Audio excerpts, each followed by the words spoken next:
Para comprender en su justa dimensión la importancia de la planificación en el desarrollo económico-social de los países, de cualquier país del mundo, es conveniente primero recordar el contenido, la estructura y funcionamiento del sistema económico simplificado, especialmente haciendo énfasis al rol que juegan los distintos agentes económicos. Y dentro de este análisis vamos a hacer relevante obviamente el papel que juega el gobierno en este proceso.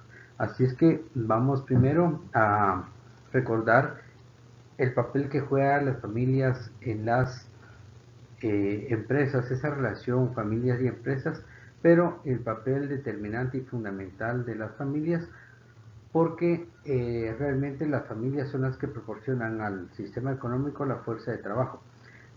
Científicamente está comprobado, e históricamente y sociológicamente está comprobado que la fuerza de trabajo es la única que genera valor, es la única que genera trabajo, y precisamente por eso es que consideramos nosotros que estemos conscientes de que el papel determinante en un sistema económico lo juega el agente económico denominado familias. ¿Por qué?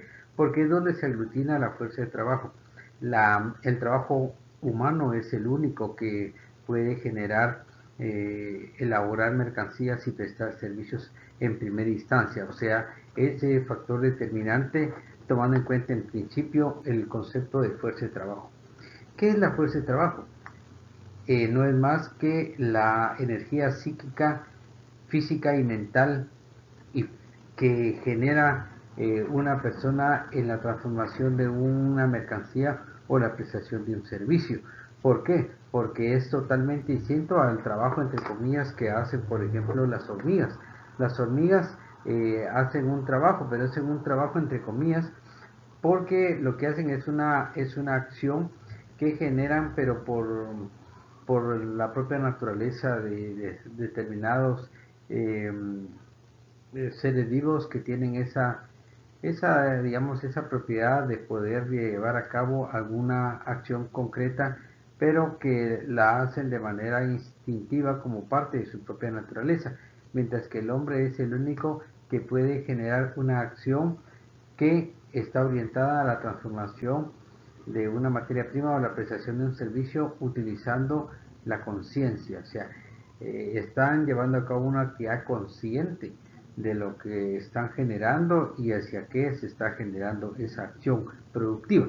Esa es la diferencia entonces entre el trabajo humano que lleva a cabo el hombre y la mujer y la que hacen los animales, que es una acción instintiva.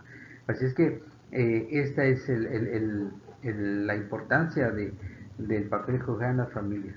Luego las empresas, porque son aquellas que generan precisamente, prestan ese servicio de la venta y distribución de mercancías y prestación de servicios. Y ese vínculo que hay en esos dos agentes económicos importantísimos son los que se genera esa relación que se denomina real, porque es tanto la prestación de la fuerza de trabajo de las familias con las empresas, como las empresas a las familias a través de brindarle las mercancías y los servicios que requieren las familias para su mantenimiento, para su sobrevivencia. Y luego viene la corriente monetaria, que es las familias cuando prestan el servicio de fuerza de trabajo a las empresas, entonces reciben un salario. Y la otra relación de las familias que al obtener un servicio o una mercancía, por reciprocidad de obtener esas mercancías y esos servicios, le pagan el precio de las mercancías y de los servicios. Esa se llama una corriente monetaria. Entonces, ahí tenemos ya una primera relación esencial en el sistema económico simplificado. Pero también tenemos el sector externo, que también tiene una importancia relevante, porque precisamente la producción de un país no es suficiente para la sobrevivencia de del propio país, de la propia sociedad, sino necesitan importar de aquellos productos que ellos no tengan la capacidad de hacerlo por muchas razones. Y también para agenciarse de dinero para pagar esas importaciones necesariamente tienen que relacionarse con otros países para obtener divisas y poder hacer también el pago de aquellas mercancías y servicios que se están importando. Entonces, el sector externo sirve para suplir las limitaciones que tiene un sistema económico que en ningún país del mundo, ninguna sociedad en la actualidad puede vivir de una manera autárquica. Autarquía es tener la capacidad suficiente para poder generar sus propias mercancías y sus servicios. Eso no lo puede hacer ninguna sociedad. Cuba, Rusia, que se supone que son países socialistas, también tienen que, no son autosuficientes, sino tienen que obtener mercancías y servicios de otros países. Entonces, este es el rol de los agentes económicos. Y por último, tenemos el gobierno, pero no por último es el menos importante, sino porque quiero finalizar este análisis con que el gobierno es aquel catalizador, aquel árbitro que sirve precisamente para dictar normas de relacionamiento, también las directrices, las orientaciones, el marco legal, que es una regla de juego para que haya un relacionamiento armónico entre los agentes económicos y también brindar a las empresas, por ejemplo, todo aquello que se refiere a la infraestructura de negocios para que lleve a cabo el empresario sus acciones empresariales de una manera eficiente, productiva. Y las familias también, el gobierno le da a las familias todos aquellos servicios básicos que les sirven precisamente para el crecimiento tanto de la familia como de cada uno de sus miembros. Por ejemplo, prestar los servicios esenciales de salud, vivienda, educación, y eso es precisamente el papel que juega el gobierno. Entonces, dentro de esto, dentro de ese análisis, juega un papel importantísimo el gobierno, porque el gobierno es el encargado, el agente económico encargado de velar porque ese sistema económico esté en constante desarrollo, esté en constante crecimiento para que se fortalezca el propio país. Pero para eso tiene que llevar a cabo un proceso de planificación, para planificar todas sus actividades, todas sus acciones y poder ir creciendo las variables macroeconómicas que están orientadas a garantizar el bienestar tanto de las familias como de las empresas de una manera equitativa.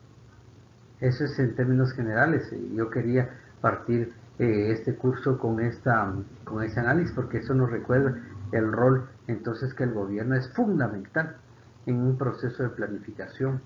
Y para eso vamos a iniciar el curso con la explicación de aspectos conceptuales básicos, por ejemplo, qué es plan.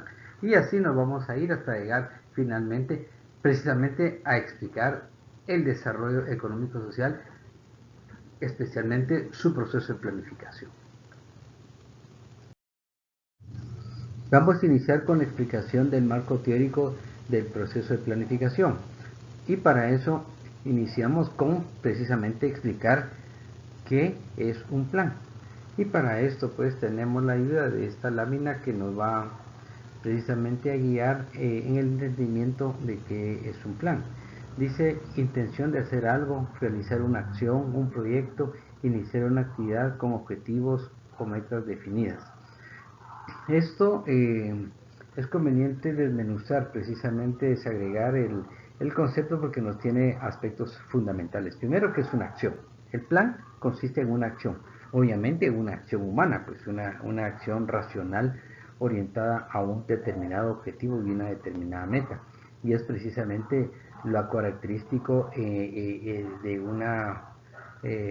un plan con una acción repetitiva que lleva a cabo un ser vivo, pues distinto al ser humano.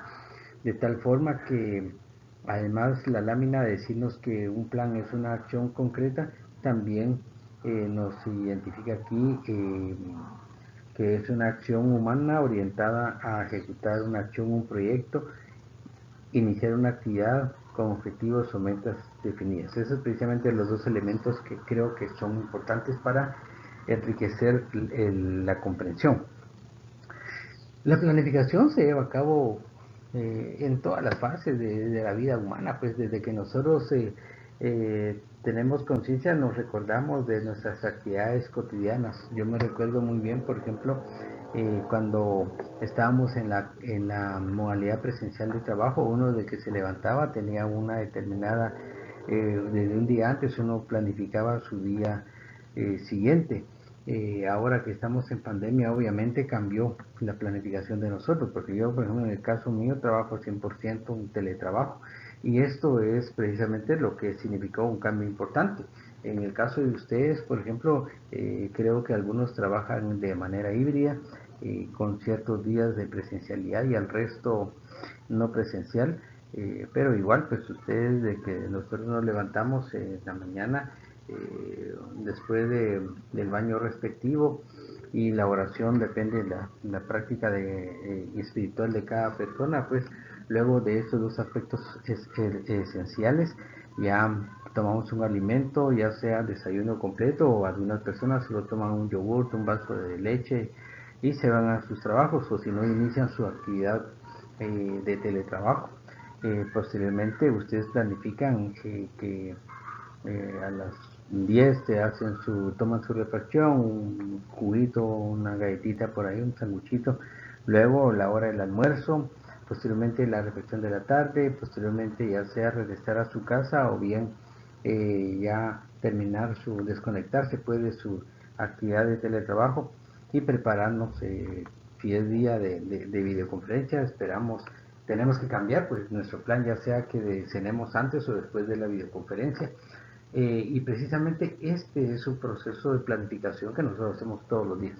Planificamos también nuestro semestre, planificamos nuestras finanzas. Nosotros sabemos, por ejemplo, si tenemos proyectado, tenemos el plan de adquirir una vivienda, un apartamento, pues tenemos que llevar a cabo todo ese proceso de planificación financiera. Entonces, por favor, vamos a concluir que el plan no es más que una acción humana que está orientada a determinados objetivos y metas. Ese es un plan que parte de una idea, obviamente. Esta idea nosotros la concretamos con un plan y luego del plan llevamos a cabo la actividad, nuestra acción, ejecutamos nosotros el plan. Entonces, por favor, esta es la primera instancia que yo quiero que comprendamos, porque es un punto de partida para el resto del curso. Bien, ahora vamos a abordar el componente de el programa. La lámina nos dice que el programa es un conjunto de proyectos que persiguen los mismos objetivos, que se diferencian por su población meta, estrategias, actividades o tareas, que son aspectos muy puntuales, muy operativos de lo que constituye el programa. De tal manera que en este caso entonces es un conjunto de proyectos que tienen los mismos objetivos, pero que obviamente cambian en función de la población meta, de las actividades o estrategias y tareas que se lleve a cabo, dependiendo de el proyecto de que se trate. De tal forma, por ejemplo, si nosotros mencionamos el programa de mantenimiento de red vial, de la red vial de Guatemala, por ejemplo, que tenga el Ministerio de Comunicaciones, Transporte y Obras y Vivienda, por ejemplo, en este caso, un programa de conservación de la red vial de Guatemala. Ese es un programa que tiene varios proyectos, por ejemplo, el proyecto de mantenimiento del, por ejemplo, del municipio, de las áreas que comprende el municipio de Amatitlán, por ejemplo, o de Ixcán, por ejemplo, del municipio de Santa María Nevaj, por ejemplo, un proyecto específico de el mantenimiento de la red vial de Santa María Nevaj, por ejemplo, de las partes que se refiere a lo que cubre el ministerio. En ese sentido, hay proyectos muy especiales, porque hay proyectos que están orientados a la reposición completa del asfalto, de la red asfáltica, o bien en algunos casos solamente es reposición parcial del asfalto, de las capas de asfalto, por ejemplo.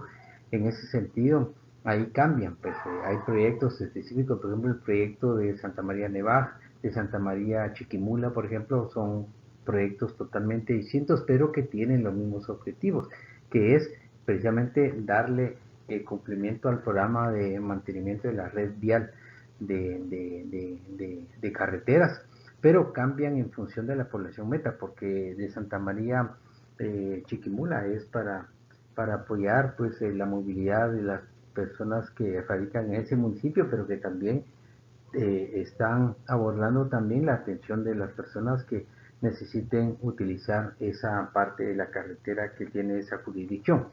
Y las actividades y las tareas que también son distintas, porque no es lo mismo la reposición completa de un tramo de carretera que, por ejemplo, únicamente la reposición parcial o únicamente la ampliación del asfalto a determinada área o la ampliación de la propia carretera. O sea, hay una serie de proyectos que precisamente por eso es que nos dice que el programa tiene eh, distintos proyectos, porque estos cambian a pesar de que tienen objetivos que es precisamente darle mantenimiento a la red de carreteras del país. Sin embargo, la población meta cambia porque específicamente una va a ser para determinada población.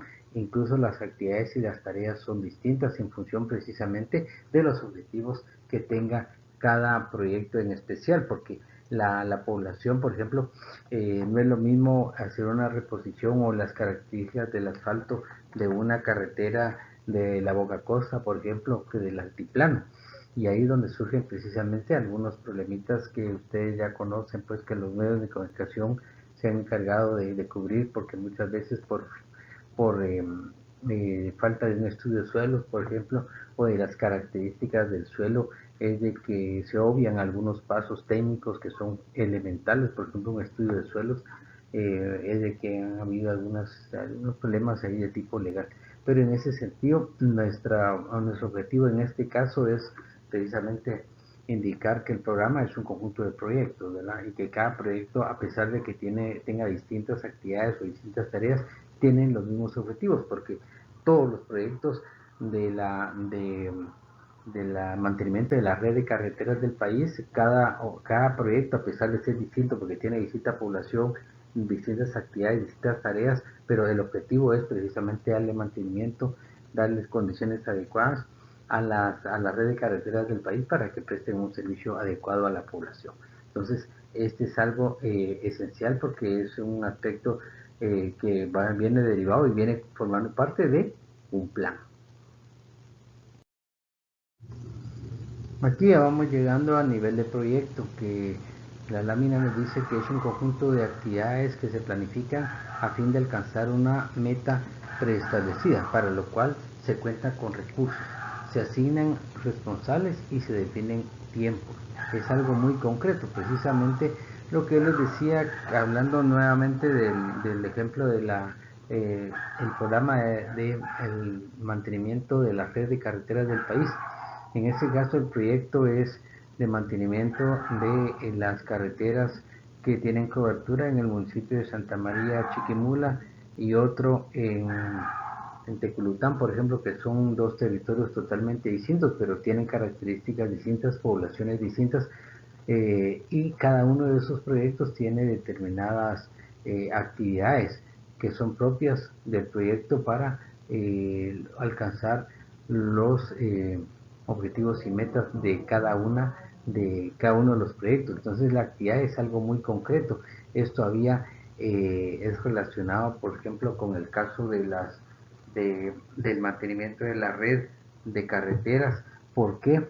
Porque aquí en el caso del proyecto ya se define claramente el presupuesto. Nosotros tenemos que tener asignado un presupuesto, los responsables, también quiénes son los responsables de ejecutar el proyecto, con nombres concretos, así como también los tiempos, las fechas en que se va a iniciar, las fechas que va a finalizar y lo más importante también que es el presupuesto correspondiente. Aquí generalmente cuando se trata de proyectos de infraestructura son metros cuadrados, lo que se le da mantenimiento a una determinada parte de una carretera, de un camino, por ejemplo, y en ese sentido, aquí ya, cuando hablamos de proyectos, se refiere precisamente a lo que yo les indicaba, el proyecto de mantenimiento de las carreteras que tienen cobertura en el municipio de Santa María Chiquimula, por ejemplo, ¿verdad? Momostenango, por ejemplo. Ahí ya cada uno de esos proyectos tiene su programa, digamos, de actividades en donde están todas las acciones que se van a llevar a cabo y que forman parte de otro nivel más desagregado como el que vamos a ver a continuación. Bueno, aquí tenemos, la lámina nos dice que es una actividad, es una acción humana racional, orientada y necesaria para alcanzar objetivos de un proyecto. En ese sentido, cuando nosotros hablamos del proyecto, por ejemplo, de mantenimiento de la red vial de las áreas que tocan el territorio de Momostenango, por ejemplo, en Totonicapán, en este caso, una actividad es aplicación del asfalto a, la, a una parte de la carretera. Esa es una actividad muy concreta. La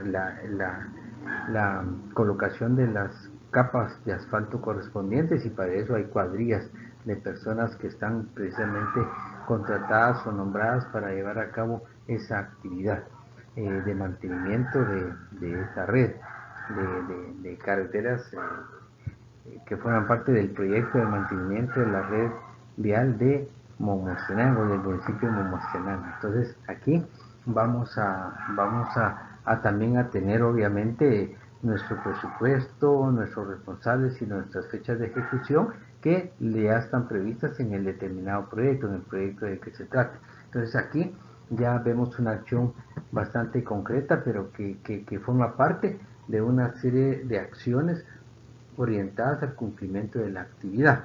Y posteriormente vamos obviamente a cumplir con los objetivos y metas del proyecto. Por ejemplo, el mantenimiento de, de 50 metros cuadrados de mantenimiento de la red vial, ¿verdad? Aquí la lámina nos explica qué es la tarea. Es una acción humana racional, orientada y necesaria para alcanzar objetivos de un determinado proyecto. En ese sentido, acá vemos en la gráfica que el proyecto, como habíamos dicho en un principio, es el mantenimiento de la red vial de carreteras que tocan áreas de jurisdicción, por ejemplo, del municipio de Momostenango. Una actividad es precisamente la reposición del asfalto de ese fragmento de la carretera, y una tarea es la preparación del terreno. Eso es lo primero. O si buscamos, por ejemplo, el proyecto es ampliación de la carretera de Momostenango, por ejemplo, de la jurisdicción de Momostenango. Entonces, la actividad es precisamente colocar asfalto en esa, en ese tramo, que puede ser que sea área de terracería. Y una de las tareas que comprende la actividad de la colocación del asfalto es la limpieza del terreno, que es una tarea muy puntual, por ejemplo, porque en algunos casos, algunos proyectos no van a tener la limpieza del área, sino que va a ser directamente la colocación del asfalto, por ejemplo, que es una tarea muy puntual. Así es que aquí ya vemos nosotros cómo con esta lámina concluimos con esa lógica que tiene el proceso de planificación, que en este caso, si lo vemos de una manera más operativa, partimos de la tarea que cumple acciones orientadas al cumplimiento de una determinada actividad, también cumpliendo los objetivos y las metas del proyecto, que a su vez estamos cumpliendo objetivos y metas de un determinado programa. El programa es el mantenimiento de la red vial de carreteras del país, pero obviamente por ejemplo, en cada municipio va a haber un determinado proyecto, y cada proyecto tiene una serie de actividades y que a su vez se van a dividir en tareas para cumplir con los objetivos y metas de el determinado proyecto de que se trate, y obviamente del determinado programa.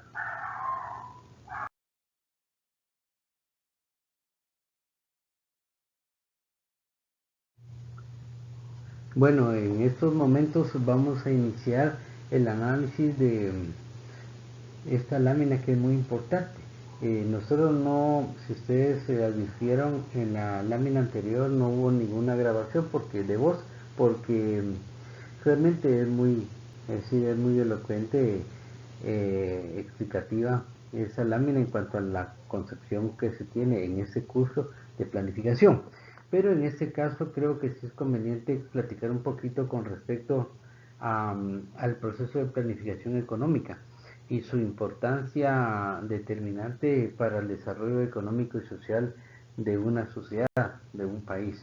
Esto es precisamente independientemente de si se tiene una forma de gobierno socialista o de libre mercado, porque precisamente la planificación, como ustedes vieron en la lámina anterior, pues es un aspecto eminentemente técnico que tiene que ver precisamente con las acciones a seguir por parte de una sociedad para lograr lo que toda sociedad busca, pues que es el bienestar de la población, esencialmente siendo el fin supremo del Estado.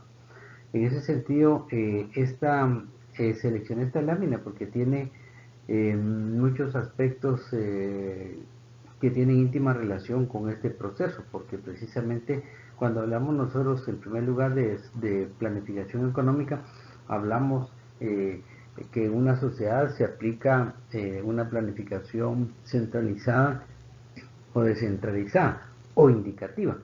Y en función de esto es de que básicamente cuando nosotros hablamos en el caso de Guatemala de una planificación económica, nosotros recordemos que tenemos una planificación de tipo indicativo.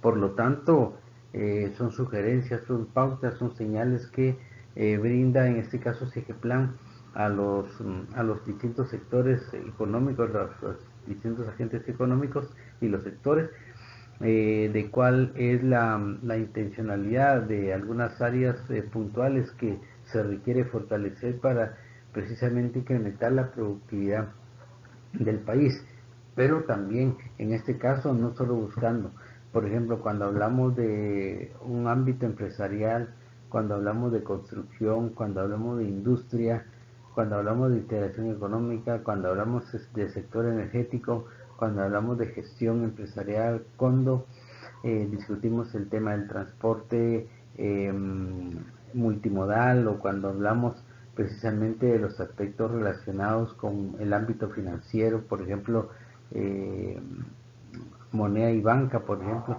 hablamos de ámbitos que tienen como objetivo el, el lucro, pues la, la máxima ganancia, y es lícito. Son ámbitos empresariales que son también muy importantes para una sociedad que exporte, por ejemplo, más de lo que importa. Es una sociedad muy próspera, como hay en algunos países del mundo.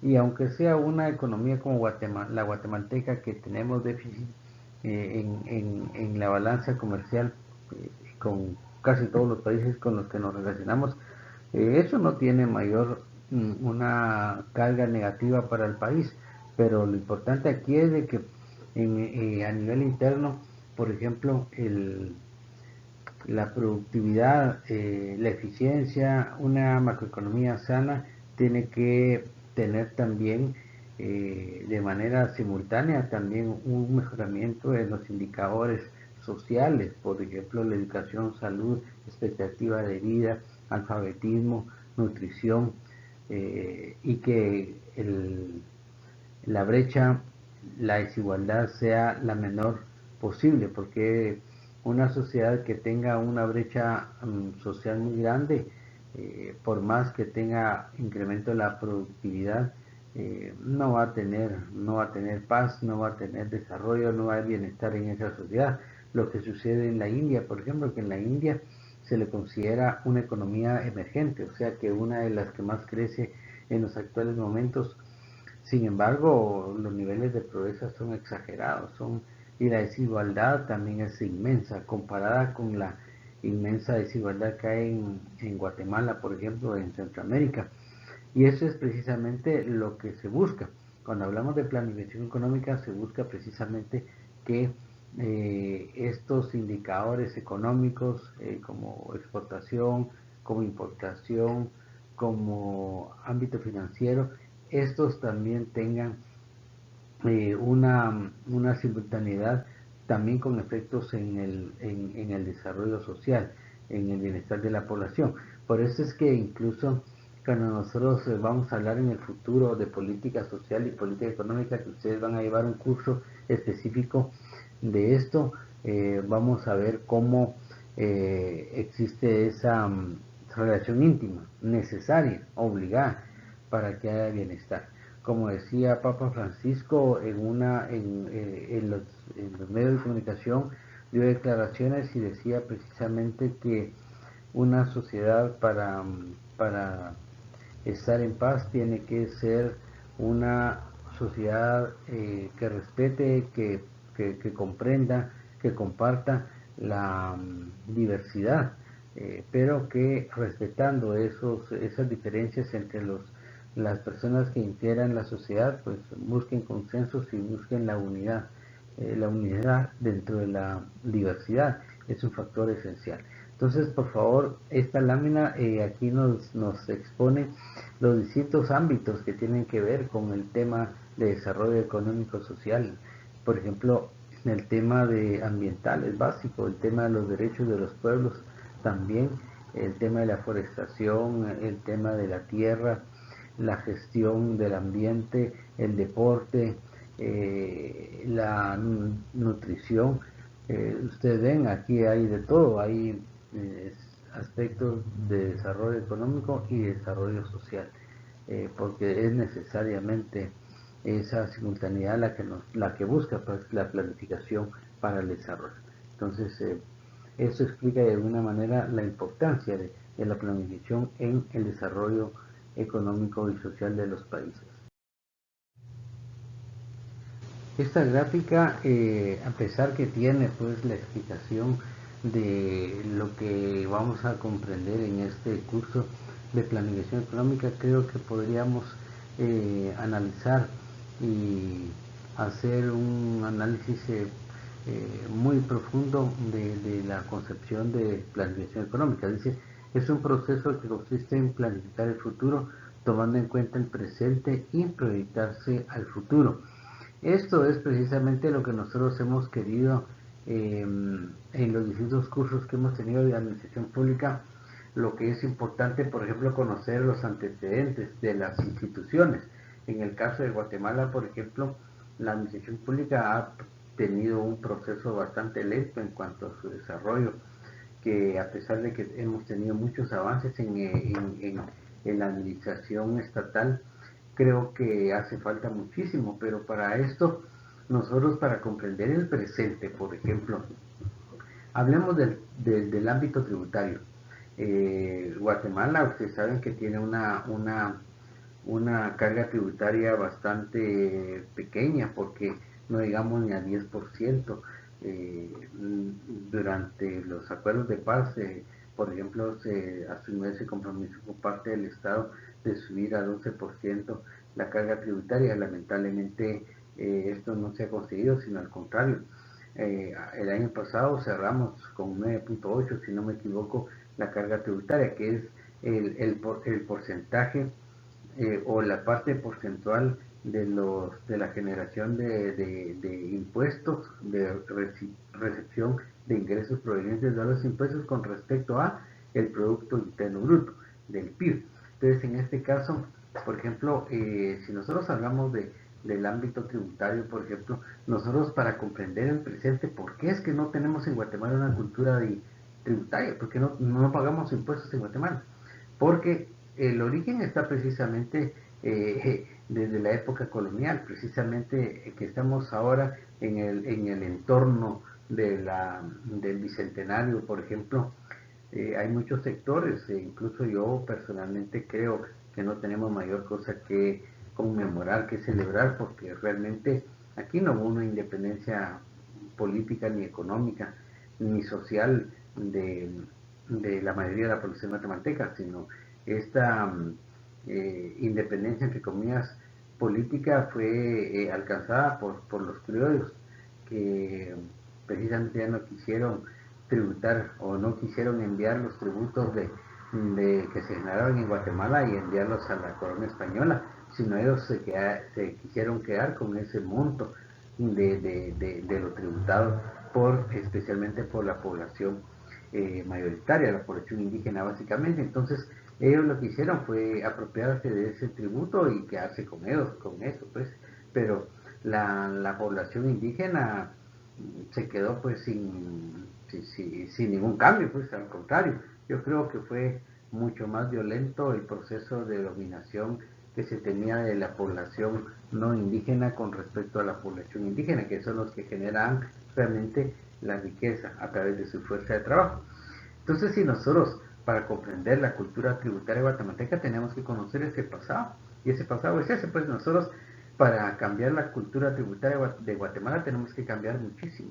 Cambiar en primer lugar ese pensamiento de la no tributación, pero eso es un proceso que lleva muchos años. Si nosotros queremos, por ejemplo, un Estado fuerte, un Estado que genere servicios de primera categoría, que haya inclusión para todas las personas en Guatemala de los servicios públicos básicos, por ejemplo, en muchos países hay una educación universal gratuita, pues que ahí casi no hay educación privada, generalmente es educación pública, pero educación pública con un nivel de calidad elevado.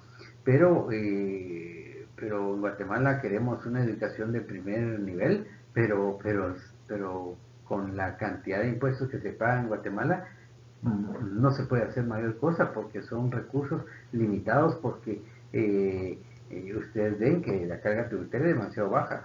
Este año creo que el superintendente de la SAT está proyectando cerrar en una carga tributaria alrededor del 10%, que aún es demasiado baja, pero algo se está superando en cuanto a la recaudación tributaria. Entonces, si nosotros queremos cambiar la cultura tributaria en Guatemala, primero el gobierno tiene que hacer un uso más transparente y más eficiente y eficaz y transparente de los recursos provenientes de la tributación, para que la gente vaya ganando confianza. Como dijo el doctor Velázquez del CLAR, dijo que primero el Estado tiene que recuperar la confianza de los ciudadanos para poder tributar.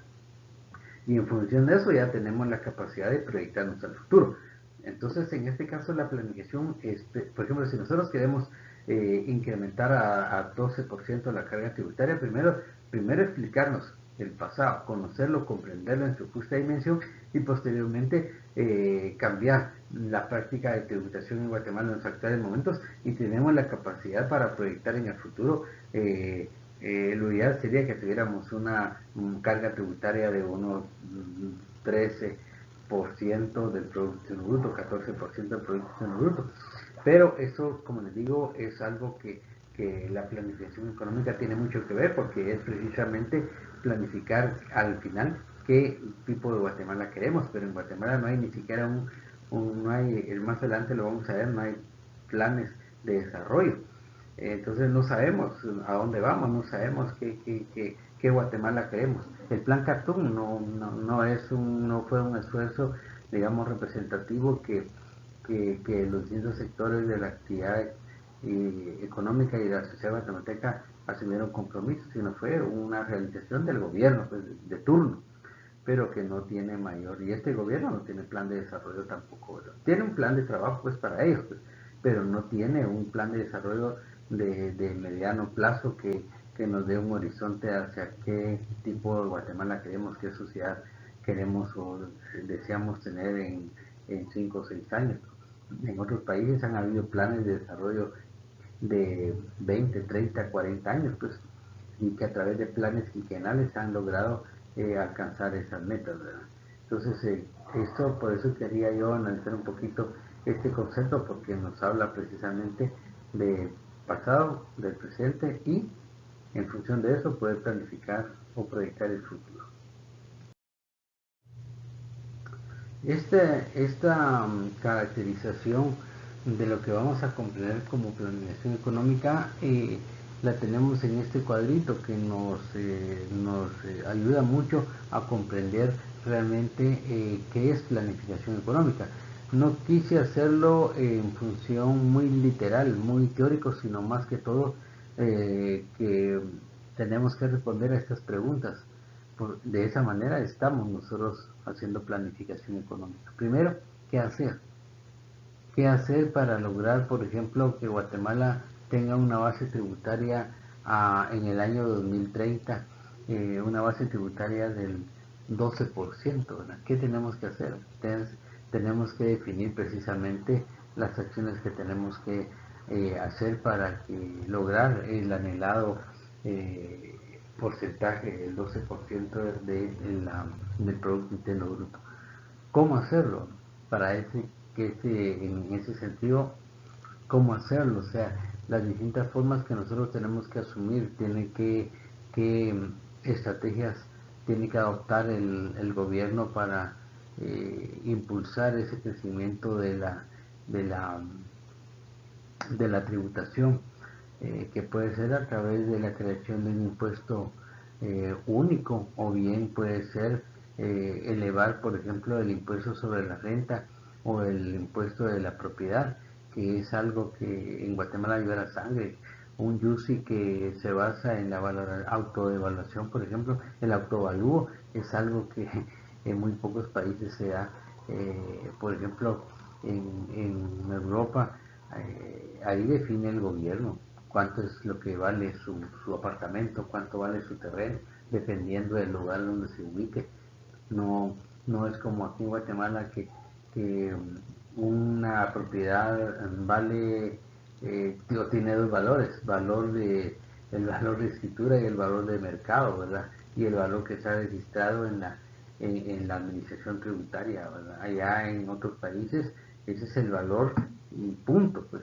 Y el gobierno se lo define, no le están preguntando cuánto cree que vale su propiedad, y sobre lo que el gobierno le define de valor, eso es lo que tiene que regir en su proceso tributario. O sea, si el gobierno le dice, mire, su casa vale en los actuales momentos 1 millón de quetzales, todas las transacciones que haga, ya sea pago de impuesto de inmuebles o para transacción económica o que le sirva para soporte para un crédito hipotecario, vale 1 millón de quetzales. Punto. No hay nada de que valor de escritura y valor de mercado, no. Aquí esa es precisamente la gran diferencia de las administraciones tributarias. ¿Con qué recursos hacerlo? Ya tenemos nosotros que definir también la cantidad de dinero que nosotros vamos a invertir para implementar las acciones que que pretendemos realizar. ¿Quién ha de hacerlo?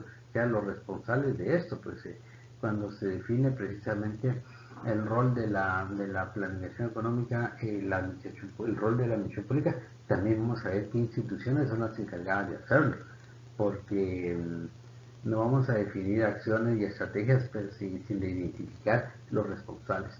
¿Cuándo hacerlo? O sea, las fechas por hacerlo, porque en Guatemala se tiene ese vicio de que, por ejemplo, cuando se habla de políticas públicas, no se define el presupuesto, pues cuánto va a costar la implementación de una política pública. Y por eso es que muchas veces caen en desuso las políticas públicas aquí en Guatemala, porque no se define un presupuesto, recursos para llevarla a cabo. Algunas políticas al final dice cada uno de los ministerios va a destinar una parte porcentual de su presupuesto para la implementación de esta política. Pero eso es como decirle a un ministro, usted está dispuesto a asignarles o quitarle de su presupuesto 5 millones para la implementación de esta política. Pues un ministro generalmente pelea hasta con la tuya su presupuesto, porque esto es precisamente lo que es complicado. Y aquí hay muchas políticas que prácticamente son teóricas, pero que no sirven para nada porque no les asignan recursos. Entonces, los ministros jamás van a dar de sus recursos para impulsar una política X. ¿Verdad? Mucho deseo puede tener el presidente o no sé, el vicepresidente o no sé quién esté interesado en una implementación de una política, pero si no tiene recursos está condenada al fracaso. Eh, en dónde hacerlo también, eso es importante. Cuándo hacerlo, las fechas para llevar a cabo el proceso, la acción pública y en dónde hacerlo, los lugares en donde se van a llevar a cabo esos procesos eh, para, para incluirlos dentro de la planificación. Entonces, en Guatemala han habido algunos logros, algunos estudios que están orientados precisamente a favorecer el desarrollo económico de los municipios. Por ejemplo, el plan de desarrollo municipal que cada municipio tiene, que fue elaborado a instancias de planificación económica de la SEQEPLAN, es un bonito esfuerzo, es muy importante. Lamentablemente los alcaldes muchas veces ni conocen el plan de desarrollo de su municipio y peor aún, algunos ni lo comprenden, no lo entienden. Entonces, en ese sentido, nosotros no vamos a pretender impulsar un proceso de desarrollo local de un municipio determinado si el propio alcalde entiende este plan de desarrollo. Y eso es una realidad de nuestro país.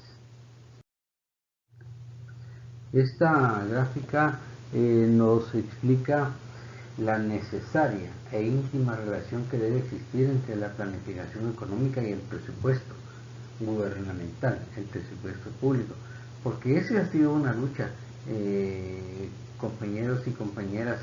Fíjense que el SICOIN, por ejemplo, fue un esfuerzo que surge a raíz de los esfuerzos que se han implementado para buscar esa íntima relación entre la planificación y el presupuesto.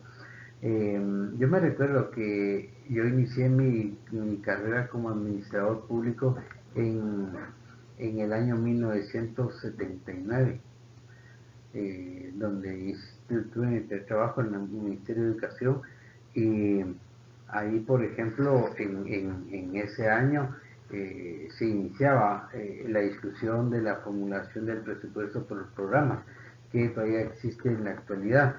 Toda la planificación presupuestaria está basada en el presupuesto por programas, pero alrededor de los años 1900, principios, finales del 80 y principios del 90, nosotros recibimos un curso en el Ministerio de Finanzas. Yo trabajaba en el Ministerio de Educación, estaba en mis inicios de la carrera, pero hubo un curso en Ministerio de Finanzas por el doctor, por un doctor eh, hondureño que precisan Barbosa, el doctor Barbosa, que vino digamos, a establecer las bases para el sistema de contabilidad integrada, el SICOIN.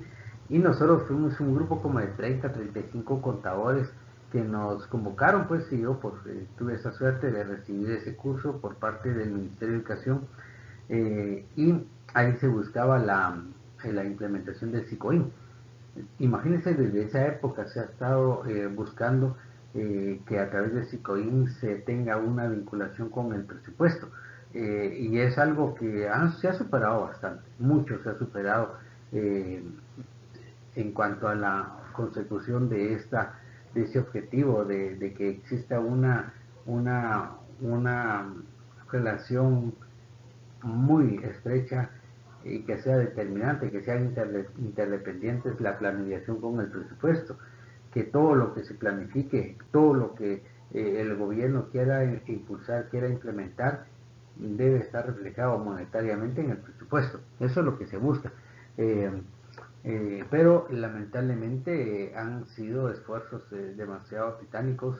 Yo me recuerdo que en un principio, ahí recuerdo por los años 90, incluso la primera década de este siglo, por ejemplo, todavía incluso había una comisión que se encargaba de hacer el plan, el anteproyecto de presupuesto, y por otro lado el POA, pero el POA estaba integrado por otro equipo y al final el POA iba por un lado y el presupuesto iba por otro, y ahí así no se puede buscar esa complementariedad, esa interdependencia, porque los aspectos cualitativos que presenta el POA no necesariamente se reflejan en un aspecto monetario, cuantitativo.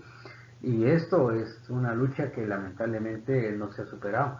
Al contrario, Fíjense que no sé si ustedes han participado en equipos multidisciplinarios para estructurar el proyecto de presupuesto, pero lo primero, lo que le dicen a uno es, el techo va a ser tanto, y ustedes trabajen sobre ese techo.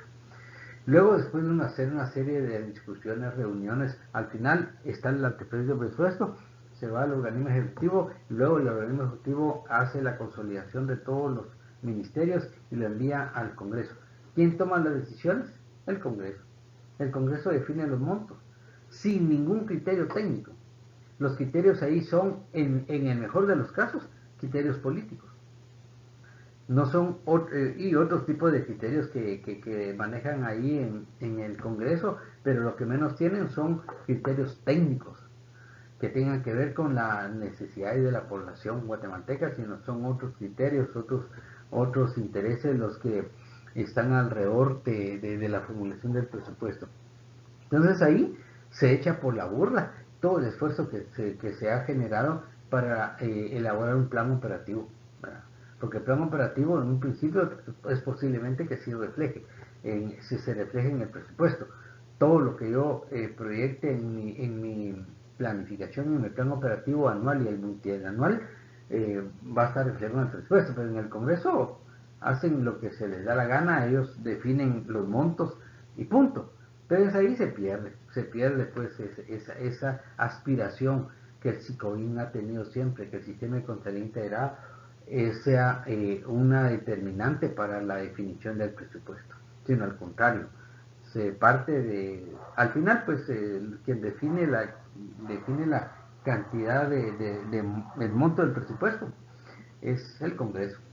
El Ministerio el Gobierno Central planteó un proyecto de 103 mil millones de quetzales, pues, pero al final no se sabe cuánto es lo que al final se va a definir el Congreso de la República.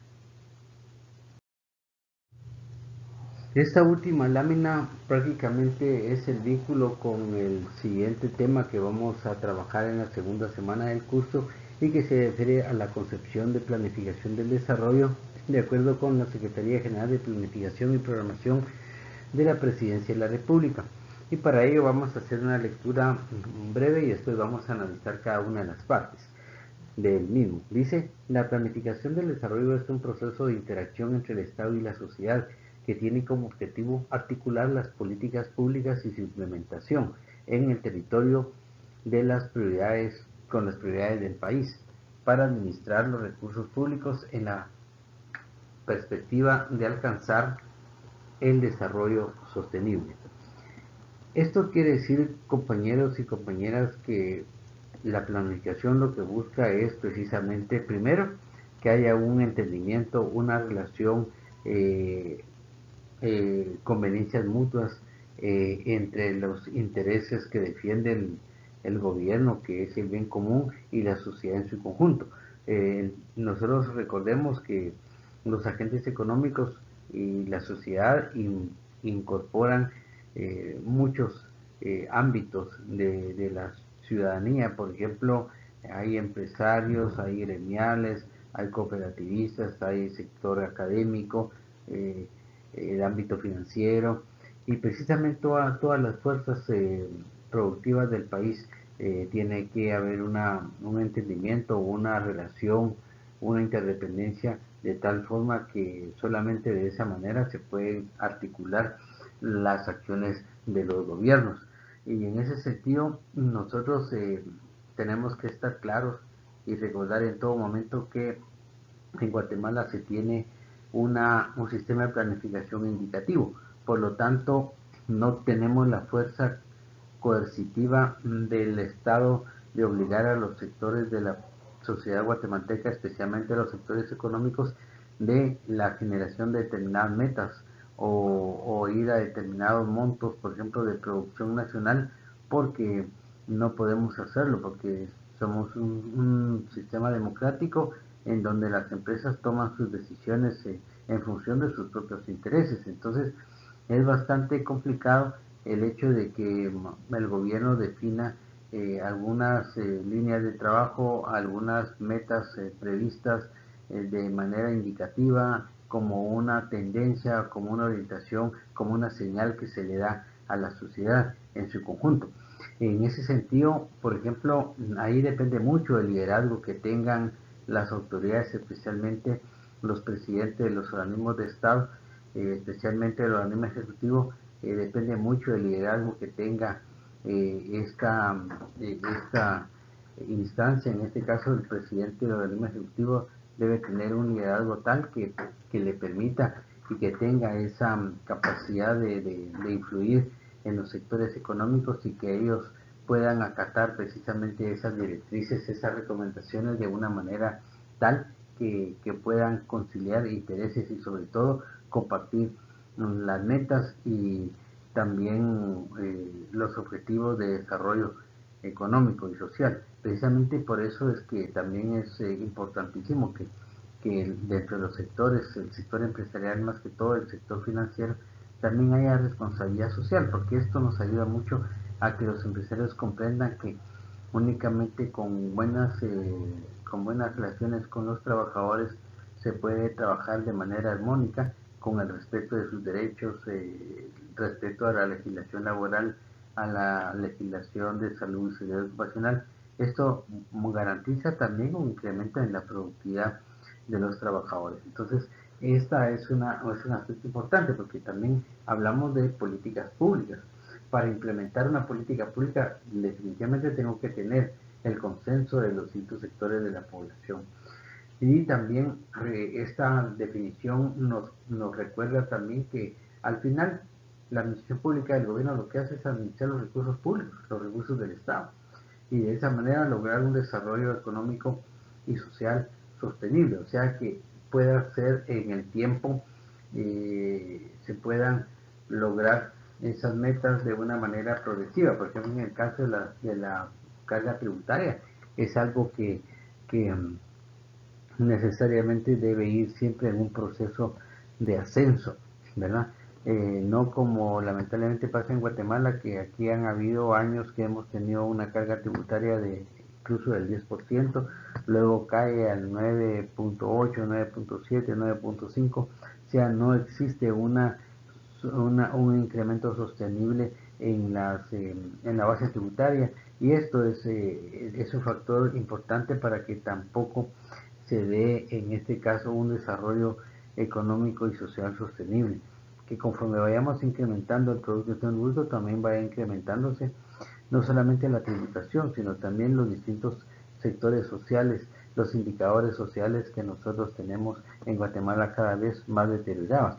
Aquí en Guatemala, por ejemplo, se incrementa la exportación, se incrementa la importación, pero sin embargo la desnutrición, lejos de reducirse, se incrementa. Y esto es perjudicial para el país, pues porque son vidas humanas de guatemaltecos y guatemaltecas las que se pierden por, por causas que se pueden prevenir. Pues en Guatemala han habido miles de muertes que se pueden prevenir, y se pueden prevenir a través de un desarrollo económico y social sostenible.